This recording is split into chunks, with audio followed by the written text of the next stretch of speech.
The universities are completely overrun and captured by identity politics. Higher education is no longer preserving our civilization, it's actively working to tear it down. Western universities have been quietly dismantling the rationalism that was born out of the Enlightenment, and they're replacing it with a subversive postmodern ideology. And they've been doing this since the 1970s, ever since Marxism had failed to take root in the Western world. So this video exposes the grim reality of a modern university education. And if you look under the veil of these institutions, you'll see how deeply the system has been compromised by ideological corruption. But before we can map the damage, we need to understand the virus. So here's a brief history of postmodernism.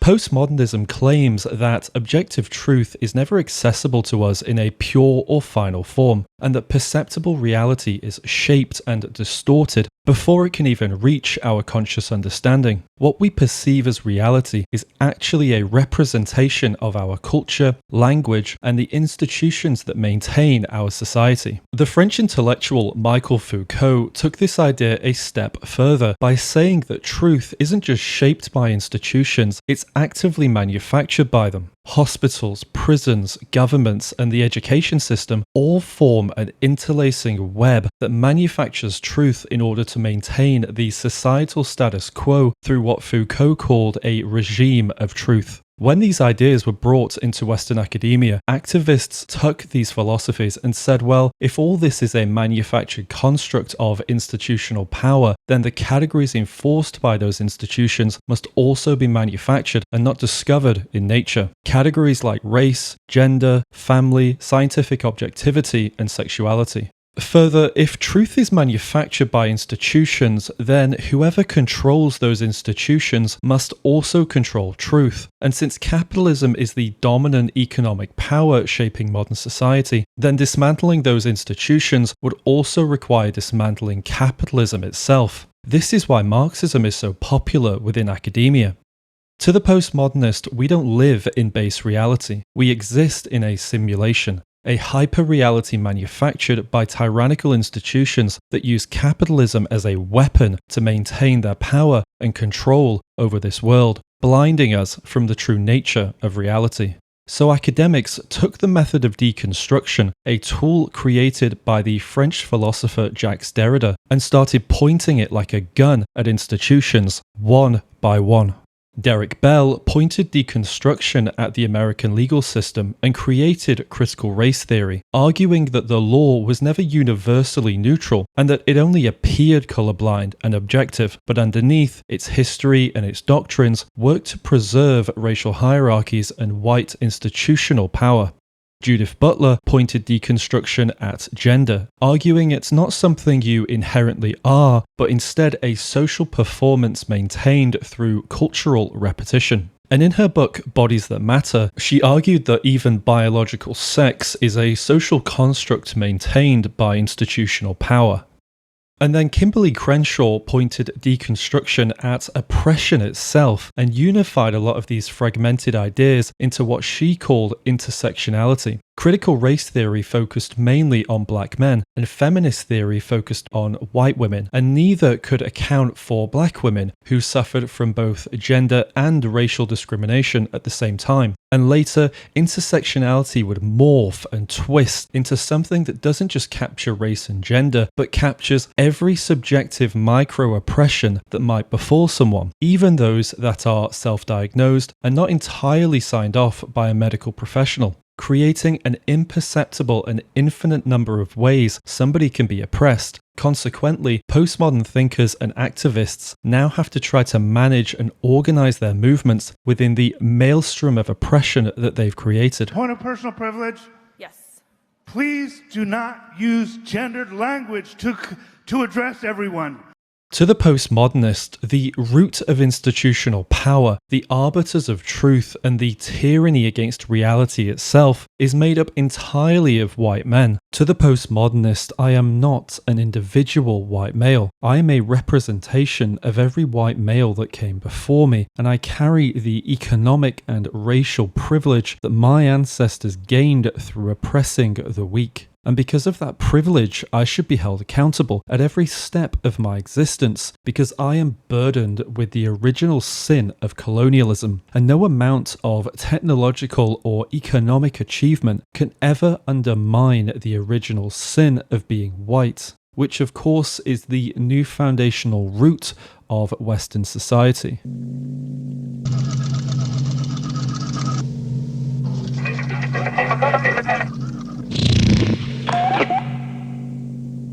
So let me show you how radicalized the universities have become. This is Swansea University. It's a mid-tier university in the UK with approximately 20,000 graduates every year. And let's pick the degree English Literature. You see, postmodernism is no longer confined to gender and women's studies. It has spread like an infection throughout the entire humanities department. So let's see what's actually being taught in the first year of this course. And in the UK, this is broken down into modules. And so for the first year, we have Theorizing Gothic Text, Discovering Literature, Who Sings in America, Approaches to Gender, and finally, Pre-Modern Voices. So let's just pick the first module and read the course summary.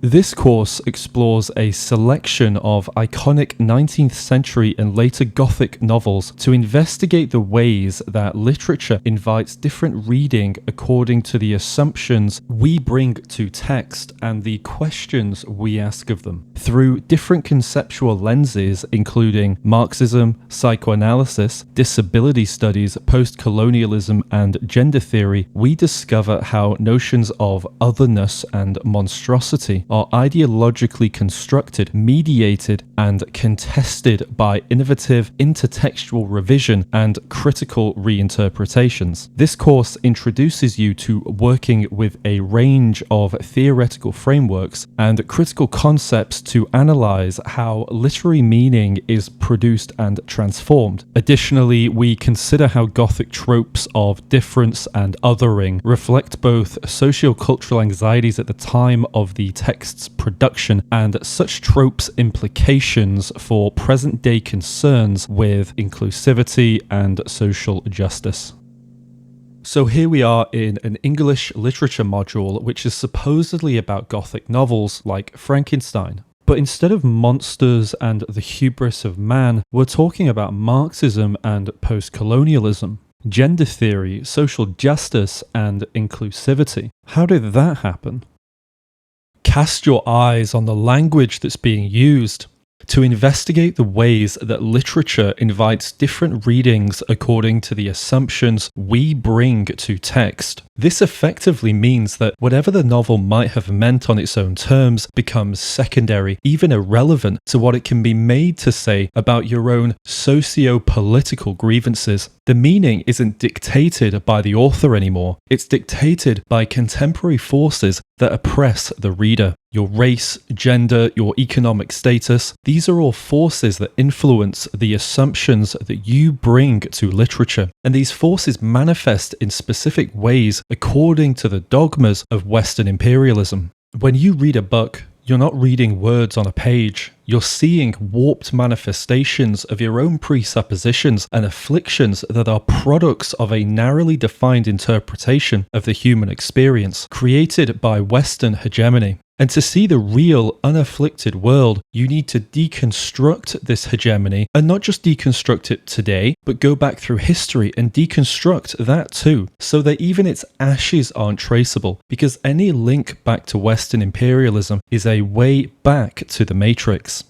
The module isn't about Gothic literature at all. The content is irrelevant. The point is to train people to think that in order to be good scholars, they must deconstruct literature and do it in such a way that subverts Western structures of value. So that when these students go out into the real world, they unconsciously start deconstructing not just literature, but everything, ultimately reducing Western society itself into a permanent metaphor for imperialism. And it's unlikely students will ever push back on any of this because they're taught from an early age to respect scholars and that the education system as a whole is a signpost for truth in an otherwise grim reality. Well, that and the hefty student loan that makes disagreeing with a professor a tour de force of cognitive dissonance. Why is Marxism even being mentioned, and why is it coupled with gender theory? Well, the meaning behind Marxism has changed, and instead of it being about class struggles between the bourgeoisie and the working class, it's now about power differentials between identity groups, and this is what we call cultural Marxism.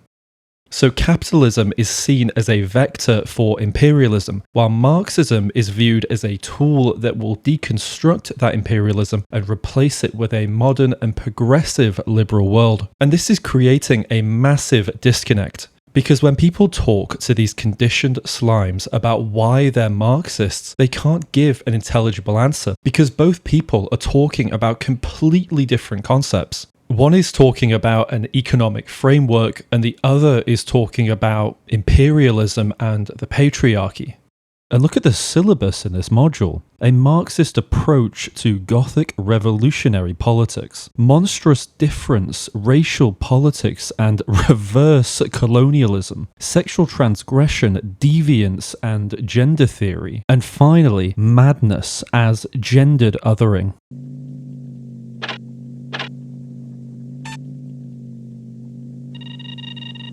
This module explores US literature and culture from the 19th century to the present, examining the construction of US cultural identity in relation to sweeping social, technological, and economic changes. Beginning with the often contested development of an American cultural tradition, we will study a range of 19th century text, including short fiction, slave narratives, and poetry, in relation to America's break from Europe, settler colonialism, enslavement and freedom, and issues of race, gender, and politics. Cast your eyes to the subtext of this course. They've put the word American in quotes. Why have they done this? Well, that's because the word American would imply some degree of culture, right? You're able to uniquely identify something as wholly American over something that's not. Just like you can uniquely identify something that's African or Hawaiian. Well, no. To these postmodern slimes, America was built by imperialists who captured that land from the indigenous population. Through murderous subjugation, they manifested their own artificial country and culture from the ashes of dead Indians. The Western man didn't build anything because he owned slaves, and therefore the slaves built America. And so whatever piece of technology, infrastructure, or art you might identify as wholly American is actually the product of innumerable cultures and people that were subjugated at the hand of Western imperialism. This is why young people say America and the greater West has no culture, because that's what they're being taught at university. And this is also why postmodernists are so eager to make us believe that we live in a hyper-reality. Because if you can declare something as fake, it's much easier to build a consensus to destroy it.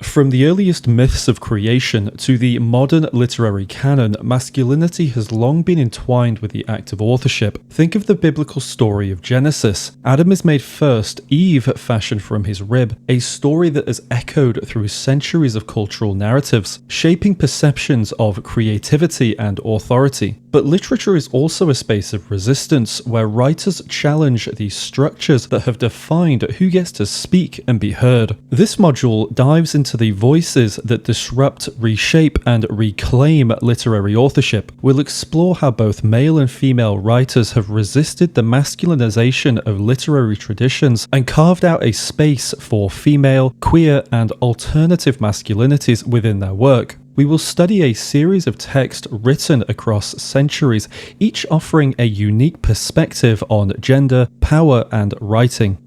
And now we're going back 2,000 years to reclaim literature from the tyranny of evil men.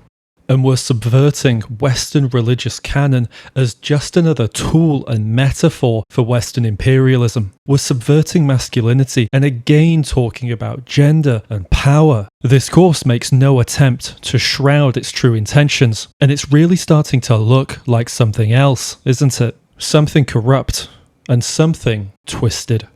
This module says that we're going to be reading Judith Butler. Well, let's look at her body of work.